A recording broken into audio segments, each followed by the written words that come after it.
નમઃ શિવાય મિત્રો, આપ જોઈ રહ્યા છો યુટ્યુબ અમારી ચેનલ જેવી ક્લિકવેમાં આપ સૌનું સ્વાગત છે।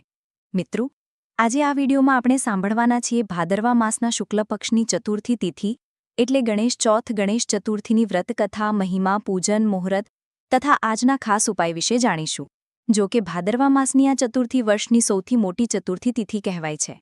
ભગવાન શ્રી ગણેશજીનો જન્મોત્સવ મનાવાય છે। આજે ઘણા ભક્તો ગણેશજીની મૂર્તિની સ્થાપના કરે છે, જે આ તહેવાર તો મહારાષ્ટ્ર બાજુનો છે, પરંતુ જેમ ગુજરાતના ગરબા વિખ્યાત થયા છે, એવી જ રીતે મહારાષ્ટ્રનો આ તહેવાર પણ વિખ્યાત થઈ ગયો છે। એટલે દુનિયાભરમાં ગણેશ ચતુર્થીનો આ ઉત્સવ ધામેધૂમેથી ભક્તો ઉજવે છે અને મૂર્તિનું સ્થાપન કરે છે। 1.5 દિવસ, 3 દિવસ, 5 દિવસ, 7 દિવસ અને 11 દિવસ જેવી જેની શ્રદ્ધા વિશ્વાસ હોય એ પ્રમાણે મૂર્તિનું આજના દિવસે સ્થાપન કરીને અનંત ચતુર્દશીના દિવસે આ મૂર્તિનું વિસર્જન કરે છે અને બાપાના આશીર્વાદ પ્રાપ્ત કરે છે। આમ ભાદરવા માસના શુક્લ પક્ષની આ ચતુર્થીનો ઘણો મહિમા છે। આજે આપણે આ વિડીયોમાં સાંભળવાના છીએ ગણેશ ચોથની વ્રતકથા અને ગણેશના સ્થાપનાની પૂજાનું મુહૂર્ત વિશે પણ જાણીશું। જો આપને આ વિડીયો પસંદ આવે તો લાઇક કરજો, શેર કરજો। આપ આ ચેનલ પહેલી વખત જોઈ રહ્યા છો તો સબસ્ક્રાઇબ કરી લેજો, જેથી આવના વિડીયોની માહિતી આપ સુધી તુરંત પહોંચી શકે। ધન્યવાદ। ઓમ વક્રતુંડ મહાકાય સૂર્યકોટી સમપ્રભ નિર્વિઘ્નમ કુરુ મે દેવ સર્વ કાર્ય સુરવદા। બોલો સર્વપ્રથમ પૂજનીય શિવ પાર્વતીજીના આનંદધન રિદ્ધિ સિદ્ધિના દાતા, લાભ સુખના પિતા, સંતોષધન પ્રદાન કરનારા દેવતા કાર્તિકેય સ્વામીના વીરા ભગવાન શ્રી ગણેશજીની જય। મિત્રો, ભાદરવા માસના શુક્લ પક્ષની ચતુર્થી તિથિ એટલે ગણેશ ચોથ। આ તિથિ ભગવાન શ્રી ગણેશજીને સમર્પિત છે। મહિનામાં 2 ચતુર્થી આવે છે, શુદ્ધ પક્ષ અને વધ પક્ષ। શુદ્ધ પક્ષની ચતુર્થીને વિનાયક ચતુર્થી અને વધ પક્ષની ચતુર્થીને સંકષ્ટ ચતુર્થી વ્રત કહેવાય છે। આ વ્રત કરવાથી ભગવાન શ્રી ગણેશજીની કૃપા પ્રાપ્ત થાય છે, જીવનમાં આવતા વિઘ્નબાધા દૂર થાય છે। જો કે આખા વર્ષમાં આવતી ચતુર્થી તિથિમાં આ ભાદરવા માસના શુક્લ પક્ષની ચતુર્થીનું મહત્વ જ અલગ છે। આ દિવસે ભક્તો ગણેશ સ્થાપના કરે છે, બાજતે ગાજતે ગણેશજીની મૂર્તિ ઘરે લાવે છે। ઘરમાં, ઓફિસમાં, વ્યવસાય સ્થાનમાં કે આપણે જે કોઈ શુભ સ્થાન હોય, આપણું જે કોઈ પવિત્ર સ્થાન હોય, ત્યાં મૂર્તિનું સ્થાપન થાય છે અને ગણપતિજીની પૂજા અર્ચના કરીને નિત્ય કથા સાંભળે, ગણેશજીની સ્થાપના કરીને લાડુનો ભોગ સમર્પિત કરીને આજે ગણેશજીની આરતી કરે છે। જો ગણેશજીની મૂર્તિની સ્થાપના કરી હોય તો નિત્ય સવાર અને સાંજ ગણેશજીની પૂજા અર્ચના થાય છે, કુંભ સ્થાપન થાય છે। આજે ચતુર્થી તિથિ હોય, ચંદ્ર દર્શન થતું નથી, કારણ કે વિનાયક ચતુર્થીના દિવસે ચંદ્રદેવે ભગવાન શ્રી ગણેશજીની હાંસી ઉડાવી હતી, પરંતુ જ્યારે તેઓને પોતાની ભૂલ સમજાણી ત્યારે પરમપિતા બ્રહ્માજી અને સર્વે દેવોની અનુમતિથી ભગવાન શ્રી ગણેશજીની પૂજા અર્ચના કરી વ્રત ઉપવાસ કરીને પ્રસન્ન કર્યા અને શાપમાંથી મુક્તિ મેળવી। એટલા માટે વિનાયક ચતુર્થીના દિવસે ચંદ્રદર્શન થતું નથી, પરંતુ સંકષ્ટ ચતુર્થીના દિવસે ચંદ્રદર્શન અવશ્ય થાય છે, ચંદ્રપૂજન ખાય છે। અને એનો એક ઉપાય પણ નારદજીએ ભગવાન શ્રી કૃષ્ણને બતાવેલો છે કે હે ગોવિંદ, જો વિનાયક ચતુર્થીના દિવસે ચંદ્રદર્શન થઈ જાય તો શુદ્ધ પક્ષની બીજનું ચંદ્રનું દર્શન કરવું જોઈએ, જેથી સાપ કે કલંકમાંથી મુક્તિ મળે। ભગવાન શ્રી કૃષ્ણે એક વખત વિનાયક ચતુર્થીનું ચંદ્રનું દર્શન કર્યું હતું તો તેઓને સમંતક મણીની ચોરીનો ખોટો આરોપ લાગેલો હતો। જ્યારે નારદજીએ શ્રી કૃષ્ણ ભગવાનને ઉપાય બતાવ્યો કે ગણેશ ચોથનું વ્રત કરે અને ભગવાન શ્રી ગણેશજીની પૂજા અર્ચના કરી વ્રત ઉપવાસ કરીને ક્ષમા પ્રાર્થના કરે તો આ ખોટા આરોપમાંથી મુક્તિ મળશે, ત્યારે ભગવાન શ્રી કૃષ્ણે પણ આ ચતુર્થીનું વ્રત કર્યું હતું। માટે એવો પણ મહિમા છે કે જો જીવનમાં ખોટા આડ ચડતા હોય, અપરાધી ન હોય, છતાં પણ અપરાધ સ્થાપિત થતો હોય, ત્યારે ભગવાન શ્રી ગણેશજીને આ ચતુર્થીનું વ્રત અવશ્ય કરવું જોઈએ, ભગવાનને ક્ષમા પ્રાર્થના કરવી જોઈએ। આજે ગણપતિજીના નૈવેદ્યમાં ભક્તો લાડુ અવશ્ય ધરે છે, મોદક ધરે છે। જે દેવી પાર્વતી એટલે કે ગણેશજીના માતાએ ભગવાન ગણેશજીને મોદક લાડુ ખવડાવ્યા હતા। પ્રભુને એટલા માટે પ્રિય છે મોદક લાડુ। દુર્વા ઘાસ પ્રભુને અત્યંત પ્રિય છે, કારણ કે ગણેશજીના શરીરમાં અગ્નિનો વાસ છે, એટલા માટે દુર્વા ઘાસ કે જે આયુર્વેદિક દ્રષ્ટિએ પણ ઠંડક પહોંચાડે છે। જેમ શિવજીને બિલ્વપત્ર સમર્પિત થાય છે, ભગવાન શ્રી કૃષ્ણને તુલસીદલ સમર્પિત થાય છે, એ જ રીતે ભગવાન શ્રી ગણેશજીને દુર્વા ઘાસ સમર્પિત થાય છે। આજે જે આપણે ભગવાનને નૈવેદ્ય ધર્યું હોય તેમાં પણ એક દુર્વા ઘાસ સમર્પિત કરવું, અને એવું પણ કહેવાય છે કે જો ભગવાનને બિલ્વા અને એવું કહેવાય છે કે દુર્વા ઘાસ પ્રભુને પ્રિય હોય તો આજે જે ભક્તો દુર્વા ઘાસ પ્રભુના ચરણોમાં ધરે છે અથવા દુર્વા ઘાસની માળા પ્રભુને સમર્પિત કરે છે, તેની ઉપર પ્રભુ ઘણી કૃપા કરે છે। આ ગણેશ ચતુર્થીનો ઉત્સવ આસ્થા, વિશ્વાસ, આનંદ અને ભક્તિનો છે। કહેવાય છે કે આ ભાદરવા માસના શુક્લ પક્ષની આ ચતુર્થીના દિવસે જ્યારે ભગવાન મહાદેવ કૈલાસ પર્વત ઉપર તપ કરવા જતા હતા, ત્યારે દેવી પાર્વતીએ કહ્યું કે હે સ્વામી, હું એકલા જીવન કેવી રીતે વ્યતીત કરીશ, તમે તો તપ જ કર્યા કરો છો। ત્યારે ભગવાન શિવે વરદાન આપેલું દેવી પાર્વતીને કે હે દેવી, તમે મારા ગયા પછી જો સમય પસાર ન થાય તો 2 બાળકો ઉપજાવજો। આવું વરદાન આપીને તેઓ ચાલ્યા ગયા। ત્યારે દેવી પાર્વતીએ એક વખત એકલવાયુ લાગતા ભગવાન શિવનું સ્મરણ કરીને પોતાના શરીર ઉપર ઉપટન લગાવ્યું. એ ઉપટન ભેગું કરીને તેમાંથી ગણેશજીની મૂર્તિ બનાવી અને આ રીતે ગણેશજીનો જન્મ થયો. ગણેશજી અનેક લીલાઓથી માતાનું મન મોહી રહ્યા હતા. જ્યારે દેવી પાર્વતી પોતાની સહેલીઓ સાથે સ્નાન કરવા જાય છે ત્યારે તે નાનકડા બાળક ગણપતિને કહે છે કે બેટા તમે દરવાજા પાસે બેસીને ધ્યાન રાખજો કે કોઈ અંદર ન આવે. ગણપતિજી માતાના પરમ ભક્ત હતા. માતાની આજ્ઞાનું પાલન કરવા માટે તેઓ દરવાજા પાસે બેસી ગયા. જ્યારે ભગવાન મહાદેવ તપ કરીને પાછા ઘેરે આવે છે ત્યારે જુએ છે કે દરવાજા પાસે એક બાળક બેઠું છે. ભગવાન મહાદેવને જોઈને બાળક કહે છે કે તમે કોણ છો, ક્યાંથી આવ્યા અને અંદર શા માટે જાઓ છો? મારી માતા સ્નાન કરવા ગયા છે. ત્યારે મહાદેવ કહે છે કે તું કોણ છે, અહીં ક્યાંથી આવ્યો? ત્યારે ગણેશજી કહે છે કે હું માતાની આજ્ઞાનું પાલન કરવા માટે અહીં રક્ષા કરવા માટે બેઠો છું. જો તમે અંદર જશો તો તમારે મારી સાથે યુદ્ધ કરવું પડશે. ભગવાન મહાદેવ ક્રોધિત થયા અને તે નાનકડા બાળક સાથે યુદ્ધ કરવા લાગ્યા. યુદ્ધ દરમિયાન ભગવાન મહાદેવે ત્રિશૂળનો પ્રહારથી તે નાનકડા ગણપતિજીના મસ્તકને અલગ કરી દીધું. તે મસ્તક જઈને ચંદ્રલોક ઉપર પડ્યું. થડ ત્યાંનું ત્યાં જ પડી રહ્યું. આ અવાજ આવતા જ પાર્વતીજી ભવનમાંથી બહાર આવે છે. જુએ છે તો પોતાના બાળકનું ધડ પડેલું છે. પાર્વતીજી બાળકને જોઈને વિલાપ કરવા લાગ્યા અને મહાદેવને દોષ આપવા લાગ્યા. ત્યારે મહાદેવ કહે છે કે દેવી નારદજીએ મને કહ્યું કે તમે તો મારા ગયા પછી બાળક કર્યા. ત્યારે દેવી પાર્વતી કહે છે કે દેવ તમે જ મને આશીર્વાદ આપ્યા હતા અને તમે ભૂલી પણ ગયા. મહાદેવને ઘણો પછતાવો થાય છે. ત્યારે મહાદેવ પોતાની ભૂલ સુધારવા માટે જ્યારે ભગવાન મહાદેવ જુએ છે કે સામે એક હાથી આવે છે. હાથી ભગવાનને કરગરે છે અને કહે છે કે હે મહાદેવ મારી કોઈ પૂજા ઉપાસના કરતું નથી, મને કોઈ પૂછતું નથી મારું આ શરીર કેટલું ભારે છે, માટે સૌ કોઈ મારો ઉપહાસ કરે છે. ત્યારે મહાદેવ હાથીને આશીર્વાદ આપે છે કે આજથી તું પણ પૂજનીય થઈશ. મહાદેવ હાથીના મસ્તકને ગણપતિજીના ધડ સાથે જોડે છે. મહાદેવને એટલા માટે જ મૃત્યુંજય મહાદેવ કહેવાય છે કારણ કે મૃત્યુને પણ જીતી શકે છે. મહાદેવની પૂજાજન, મહાદેવનું નામસ્મરણ, મંત્રજાપ. મહાદેવે ફરી ગણપતિજીને જીવિત કર્યા. જ્યારે ગણપતિજીનું રૂપ જોયું તો દેવી પાર્વતી વધુ વિલાપ કરવા લાગ્યા અને કહ્યું કે આ મારું નાનકડું ગણપતિ હાથીના મુખવાળું. ત્યારે મહાદેવ કહે છે કે હે દેવી, ગણેશજીનું આ સ્વરૂપ અતિ પૂજનીય અને સૌભાગ્ય સંપન્ન થશે.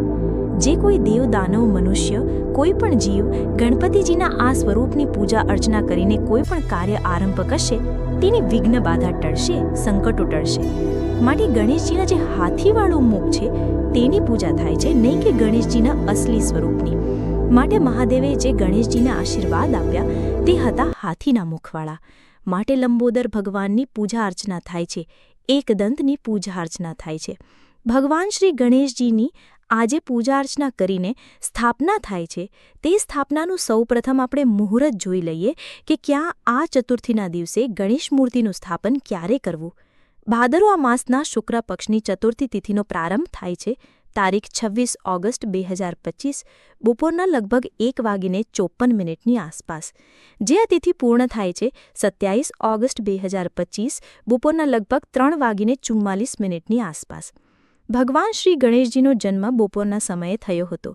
એટલા માટે તારીખ 27 ઓગસ્ટ 2025ના દિવસે ગણેશજીનો જન્મોત્સવ એટલે કે ચતુર્થી તિથિ મનાવવાની રહેશે. આ દિવસે બુધવાર પણ છે. એટલા માટે પણ આ ચતુર્થી તિથિનું મહત્વ વધી જાય છે કારણ કે બુધવારના સ્વામી પણ ગણેશજી. આજે ભગવાન શ્રી ગણેશજીની મૂર્તિનું જે ભક્તો સ્થાપન કરવા માંગે છે તેવું બપોરે 11 વાગ્યાથી લઈને લગભગ 1:40 સુધીમાં કરી શકે છે. આજે શુક્લ યોગ, સર્વાર્થ સિદ્ધિ યોગ, રવિ યોગ જેવા શુભ યોગોનું નિર્માણ પણ થઈ રહ્યું છે. જે ભક્તો આજે ગણેશ મૂર્તિનું સ્થાપન અલગથી કરે તેઓ ક્યારે વિસર્જિત કરવા માંગે છે તે રીતે સંકલ્પ કરે. જે આપણે વાત કરી તે 1.5 દિવસ, 3 દિવસ, 5, 7, 9 દિવસ અને 11 દિવસ આ રીતે સંકલ્પ કરીને ત્યારબાદ મૂર્તિનું સ્થાપન કરે અને પૂજન વિધિ કરે. જો વ્રત કરવાનું હોય તો વ્રતનો સંકલ્પ પણ આજે સવારે જ કરી લે. ગણેશ ચતુર્થીના દિવસે ઘરમાં ભગવાનની ગણેશજીની મૂર્તિ સ્થાપિત થાય છે. તે આમ જોઈએ તો 10 દિવસ માટે થાય છે. 10 દિવસ સુધી ભગવાન શ્રી ગણેશજીએ વ્યાસજીના કહેવાથી મહાભારત ગ્રંથ લખ્યો હતો. જ્યારે 10 દિવસ સુધી ભગવાન એક ધારાથી લખતા રહ્યા ત્યારે ગણેશજી ઘણા થાકી ગયા હતા અને શરીર પણ સાથ નહોતું આપતું. જ્યારે મહાભારત ગ્રંથ લખાઈ ગયો એટલે 11મા દિવસે વેદવ્યાસજીએ અને સર્વે દેવી દેવતાઓએ ભગવાનના થાકને ઉતારવા માટે અભિષેક કર્યો અને ગણેશજીને સ્નાન કરાવીને પૂજા અર્ચના કરી મોદકનો ભોગ લગાવ્યો. માટે આ ગણેશ ઉત્સવ દરમિયાન 10 દિવસ સુધી ગણેશજીની સ્થાપના થાય છે અને 11મા દિવસે ગણપતિજીની મૂર્તિને વિસર્જિત કરાય છે. જ્યારે અનંત ચતુર્દશી હોય છે, જો કે અનંત ચતુર્દશી ભગવાન વિષ્ણુને સમર્પિત છે. આજના દિવસે ભગવાન શ્રી ગણેશજીની પૂજા અર્ચના વિશે પણ જાણી લઈએ તો ભગવાન શ્રી ગણેશજીની પૂજા અર્ચના સાદી સરળ રીતે પણ થાય છે. આપણા ઘરના મંદિરમાં જો નાનકડી મૂર્તિ, ફોટો કે સોપારી પૈસો હોય તેની પણ આપણે પૂજા અર્ચના કરીએ છીએ.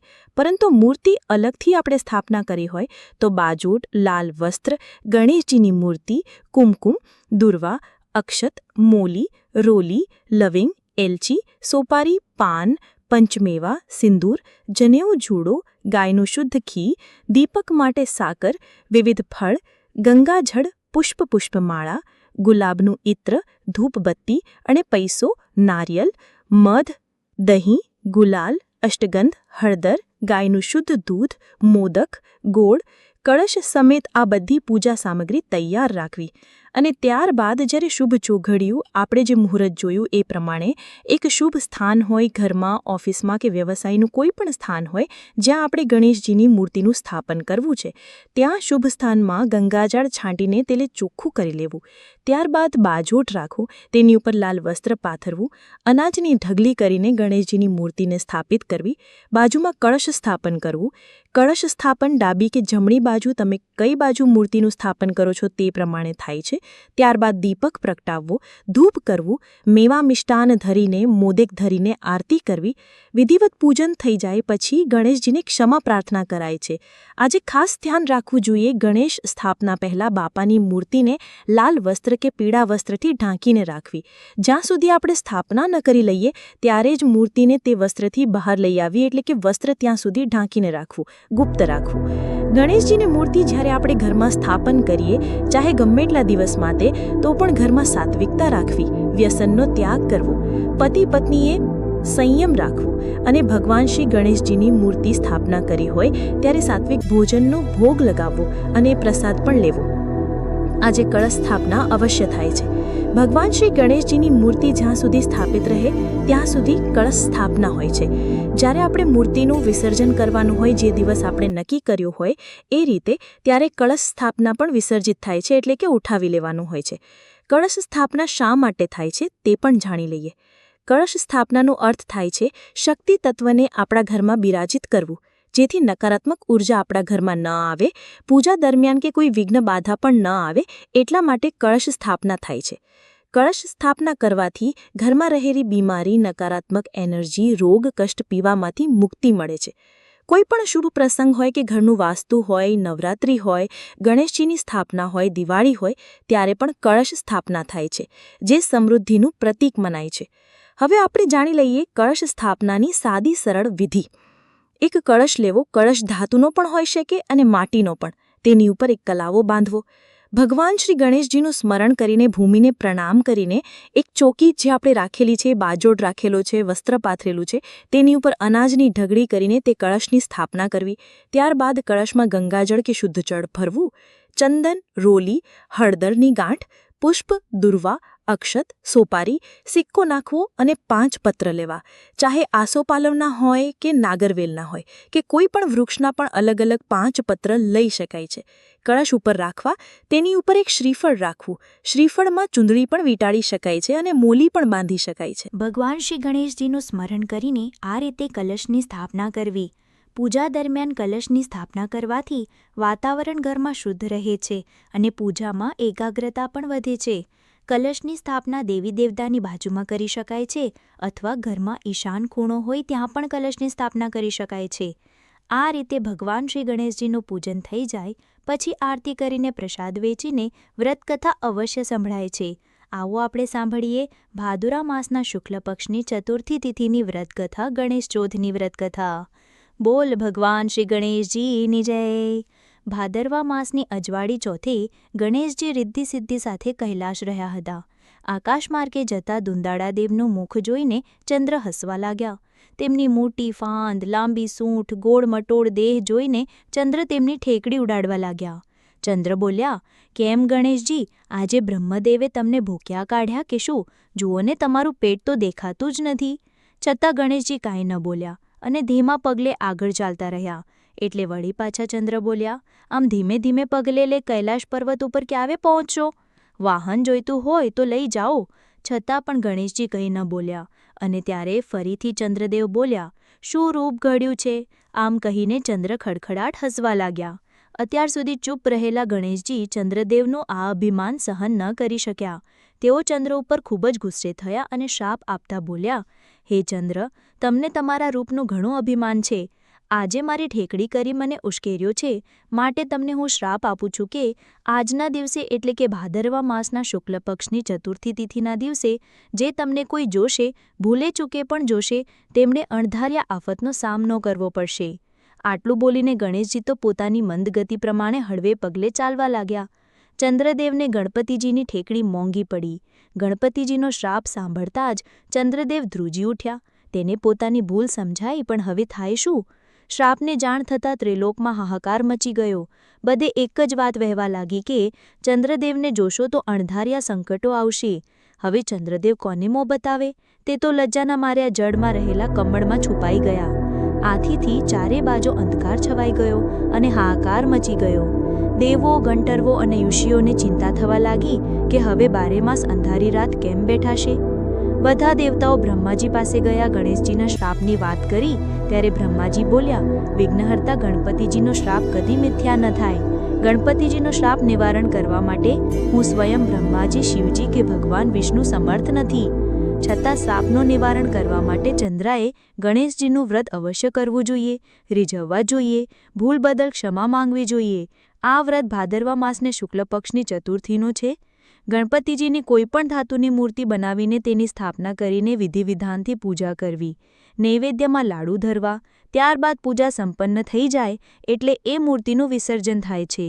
નદીએ જઈને જળમાં વિસર્જન કરવું. આ દિવસે બ્રાહ્મણોને જમાડીને યથાશક્તિ દાન દક્ષિણા આપવી. આ વ્રત જો ભક્તિપૂર્વક કરવામાં આવે તો ગણેશજી અવશ્ય પ્રસન્ન થશે અને ચંદ્રદેવ શ્રાપમાંથી મુક્તિ પ્રાપ્ત કરી શકશે. દેવતાઓએ આ સંદેશો ચંદ્રદેવ સુધી પહોંચાડ્યો. ભાદરવો માસ આવ્યો. ચંદ્રદેવે ગણેશ ચોથનું વ્રત શરૂ કર્યું. ગણપતિજીની વિધિવત પૂજા કરી પ્રાર્થના કરવા માંડ્યા અને કહ્યું, હે ગણપતિજી, હું જાણી અજાણે તમારા દોષમાં આવ્યો છું. હવે મને ખૂબ જ પછતાવો થાય છે. હે દયાળુ દેવ, દયા કરો, ક્ષમા કરો, આપના શાપમાંથી મને મુક્ત કરો. ગણપતિજી ચંદ્રની ભક્તિ જોઈને પ્રસન્ન થયા. તેઓ ચંદ્રને દર્શન આપતા બોલ્યા, હે ચંદ્ર, તમને આખિર તમારી ભૂલ સમજાઈ જ ગઈ, તેથી મને ઘણો આનંદ થયો. મેં આપેલા શ્રાપમાંથી સંપૂર્ણ મુક્તિ તો થશે નહીં, પરંતુ તમારા વ્રતના પ્રભાવે તમારો શ્રાપ હળવો થશે. જો કોઈ વ્યક્તિ ભાદરવા સુદ બીજના દિવસે ચંદ્ર દર્શન કરશે, પછી ચોથના ચંદ્રના દર્શન કરશે તો કોઈ જાતનું સંકટ નડશે નહીં. પરંતુ જો કોઈ પણ બીજના દર્શન કર્યા વગર ચોથના ચંદ્રના દર્શન કરશે તો તેને કલંક લાગશે. એ કલંકને દૂર કરવા માટે કોઈ મારું ગણેશ ચતુર્થીનો વ્રત કરે, શ્રદ્ધાપૂર્વક ભક્તિ કરીને પૂજન કરે, તેની ઉપર માર્વ અર્થાત ગણેશજીની કૃપા અવશ્ય રહેશે. હે ગણપતિ દાદા, તમે જેવા ચંદ્રદેવને ફળ્યા તેવા તમારું વ્રત કરનાર, કથા કહેનાર, કથા સાંભળનાર સૌને ફળજો. સૌને સુખ, શાંતિ, સમૃદ્ધિ આપજો. બોલ ભગવાન શ્રી ગણેશજીની જય. તો મિત્રો, આપણે સાંભળી ગણેશ ચતુર્થીની વ્રત કથા. મને આશા છે કે આપને આ વિડીયો જરૂર પસંદ આવ્યો હશે. ભગવાન ગણેશજી આદિદેવ છે, જેમ સૂર્યનારાયણ દેવ છે. માટે શિવ પાર્વતીનો જ્યારે વિવાહ થયો ત્યારે ગણેશજી મંડાણા હતા અને ગણેશ ભગવાન દર યુગમાં પોતાના અલગ અલગ પ્રભાવો બતાવતા હતા અને જન્મગ્રહણ કરે છે. એ જ પ્રમાણે ભગવાન શ્રી ગણેશજીનું પૂજન શુદ્ધ ભાવથી થાય છે દરેક યુગમાં. અને પ્રભુનું પૂજન અર્ચન કરવાથી જીવનમાં રહેલા વિઘ્ન, સંકટ, બાધાઓ મટે છે. ગ્રહ નડતર હોય તે પણ દૂર થાય છે. ભગવાન શ્રી ગણેશજીનું જે ગજમુખ છે, સુપડા જેવા કાન છે, તે પણ ઘણા ગુણો બતાવે છે. ભગવાનની પૂજા અર્ચના કરવાથી, જપ કરવાથી મનની શુદ્ધિ થાય છે, બુદ્ધિની શુદ્ધિ થાય છે અને દાન પુણ્ય કરવાથી આપણા ધનની શુદ્ધિ થાય છે. એટલા માટે તો કહેવાનું છે કે સતયુગમાં તપથી, ત્રેતાયુગમાં જ્ઞાનથી, દ્વાપરયુગમાં યજ્ઞથી અને કલિયુગમાં દાનથી મનુષ્ય પોતાનું કલ્યાણ કરી શકે છે. આજે જરૂરિયાતમંદને દાન પુણ્ય કરવું અને વ્રતનું સમાપન કરવું, પારણ કરવું. જ્યારે પણ આપણે ગણેશજીની મૂર્તિ બેસાડી છે તે વિસર્જિત કરીએ એટલે પારણ થયું કહેવાય. અને જો ગણેશજીની મૂર્તિ આપણે ઘરમાં અલગથી બિરાજતા નથી તો આપણા ઘરના મંદિરમાં જે ગણેશજી બિરાજમાન હોય તેની પણ સાદી સરળ રીતે આજના દિવસે એટલે કે ચતુર્થીના દિવસે પૂજન અર્ચન કરાય છે. ઘરના મેઇન દરવાજા પાસે શુભ લાભ લખાય છે સિંદૂરથી. આ ગણેશ ચતુર્થીનું વ્રત એક જ દિવસનું હોય છે. આમ જોઈએ તો સવારે સૂર્યોદયથી લઈને રાત્રિના સૂર્યાસ્ત થાય ત્યારે વ્રત પૂર્ણ થાય છે. વ્રત હંમેશા વિધિપૂર્વક કરવાથી લાભની પ્રાપ્તિ થાય છે. આજના દિવસે ભગવાન શ્રી ગણેશજીને પ્રસન્ન કરવા માટે ભક્તો મંત્ર જાપ કરે છે અને સંકટનાશન ગણેશ સ્તોત્રનો પાઠ અવશ્ય કરે છે, જે સર્વે સંકટોને હરીને ભક્તોની તમામ મનોકામના પૂર્ણ કરે છે. નારદ પુરાણમાં નારદજીએ સ્વયં આ ગણેશ સંકટનાશન ગણેશ સ્તોત્રનો પાઠ સંભળાવેલો છે, તે આપણે સાંભળી લઈએ. પ્રણમ્ય શીર્ષાદેવમ ગૌરીપુત્રમ વિનાયકમ ભક્તાવાસમ સ્મરે નિત્યમ આયુઃ કામર્થ સિદ્ધે. પ્રથમમ વક્રતુંડમ ચ એકદંતમ દ્વિતીયકમ તૃતીયમ કૃષ્ણપિંગાક્ષમ ગજવક્રમ ચતુર્થકમ લંબોદરમ પંચમ ચ ષષ્ઠમ વિકટમ એવ ચ સપ્તમમ વિઘ્નરાજેન્દ્ર ધૂમ્રવર્ણ તથાષ્ટકમ નવમમ ભાલચંદ્રમ ચ દશમમ તુ વિનાયકમ એકાદશમ ગણપતિ દ્વાદશમ તુ ગજાનનમ દ્વાદશેતાની નામાની ત્રિસંધ્યયૈ પઠેનર ન ચ વિઘ્નમ ભયમ તસ્ય સર્વસિદ્ધિ કરઃ પ્રભુ.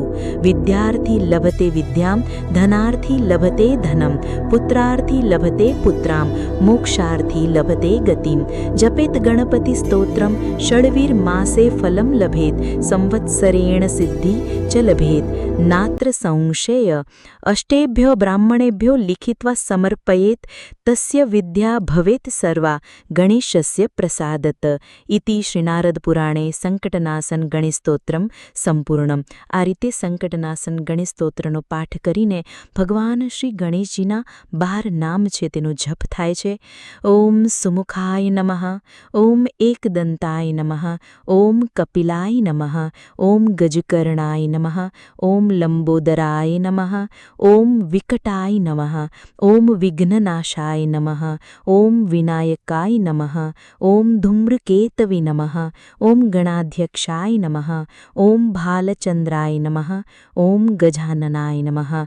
આ 12 નામ ગણપતિજીના જે નિત્ય જપે છે, સાંભળે છે, તેના ગ્રહ નડતર વધુ દૂર થાય છે. કુંડળીમાં 12 ભાવો શુદ્ધ હોય છે અને ભગવાન શ્રી ગણેશજીના 12 નામ જપ કરવાથી 12 ભાવો શુભ પરિણામ આપે છે. ગ્રહ નડતર મટે છે. ઓમ એકદંતાય વિદ્મહે વક્રતુંડાય ધીમહિ તન્નો દંતી પ્રચોદયાત. બોલો ભગવાન શ્રી ગણેશજીની જય. મિત્રો, મને સાંભળવા માટે ધન્યવાદ. આપ સૌને મારા જય શ્રી કૃષ્ણ. હર હર મહાદેવ. તો મિત્રો, અમારી સાથે જોડાવા બદલ ખૂબ ખૂબ આભાર. આવી અવનવી વ્રતકથા અને મહિમા જાણવા માટે સબસ્ક્રાઇબ કરો અને લાઇક કરો, શેર કરો. મળીએ હવે નવી મહિમા સાથે. આવજો મિત્રો.